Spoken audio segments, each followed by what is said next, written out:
के technology sector में अगले 2-3 वर्षों में आर्टिफिशियल इंटेलिजेंस तथा इंडस्ट्री 4.0 स्किल्स की क्षमता वाले 10 लाख से अधिक इंजीनियरों की आवश्यकता होगी। उस न्यूज रिपोर्ट में इस बात का भी जिक्र किया गया है कि टेक्नोलॉजी सेक्टर में अभी जो वर्कफोर्स काम कर रही है उसमें से 50% इंजीनियर्स को artificial intelligence, big data analytics और साइबर सिक्योरिटी के क्षेत्र में री स्किलिंग की आवश्यकता हो।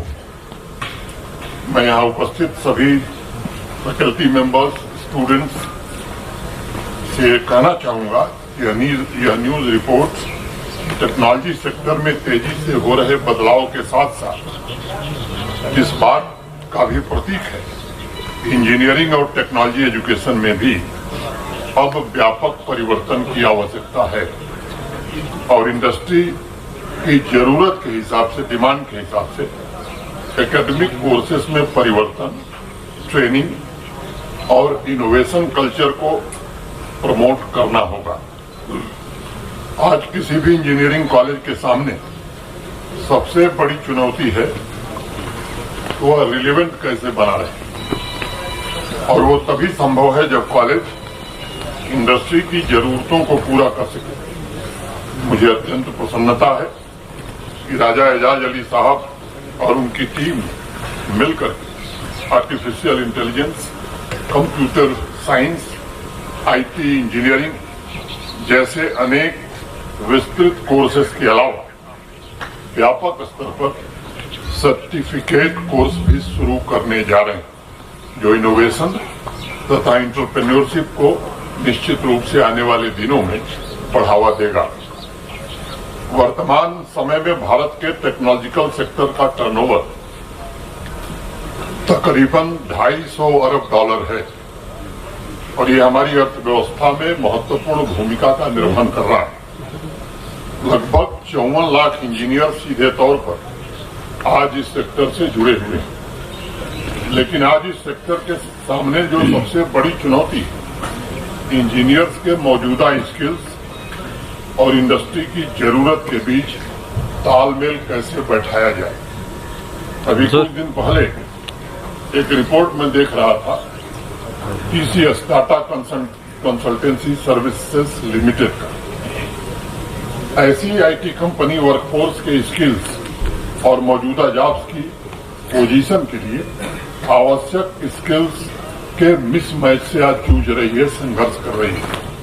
इसी वर्ष जून महीने में TCS ने कहा था कि स्किल्स की कमी के कारण वो 80,000 नौकरियों की वैकेंसी को भरने में असमर्थ और इसलिए अब उन्होंने आर्टिफिशियल इंटेलिजेंस की ट्रेनिंग वाले इंजीनियर्स की संख्या को 2 गुना करने का प्रयत्न प्रारंभ किया है।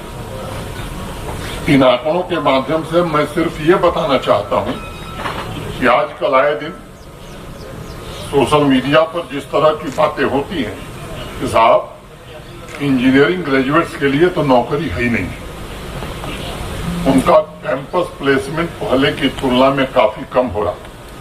मुझे लगता है ये बातें बेबुनियाद हैं। आज इंजीनियरिंग और टेक्नोलॉजी की कंपनीज में प्रोफेशनल्स की मांग बढ़ रही है।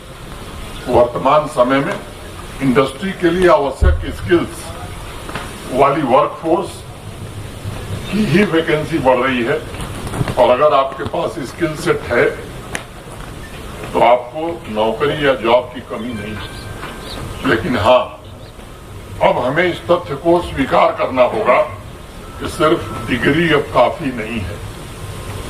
अब डिग्री और उससे जुड़ा हुआ स्किल सेट वर्तमान समय की आवश्यकता के अनुरूप है कि नहीं है, ये ज्यादा महत्वपूर्ण हो गया है।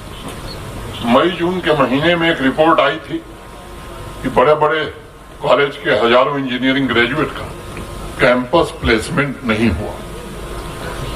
एक दूसरी रिपोर्ट उसी समय आई कि भारत की सबसे बड़ी इंजीनियरिंग और infrastructure development company Larsen and Toubro limited की आईटी और आईटी इनेबल्ड सर्विसेज विंग में 20,000 इंजीनियरों की कमी है। ये दोनों विरोधाभास कॉन्ट्राडिक्शन इंडस्ट्री की आवश्यकता और मौजूदा स्किल्स के गैप की वजह से हो रहा है। पिछले वर्ष दिसंबर में बॉस्टन कंसल्टिंग ग्रुप की एक रिपोर्ट आई थी जिसके मुताबिक अमेरिका में भी प्रतिवर्ष 4 लाख नए इंजीनियर्स की आवश्यकता होगी, लेकिन टैलेंट्स की डिमांड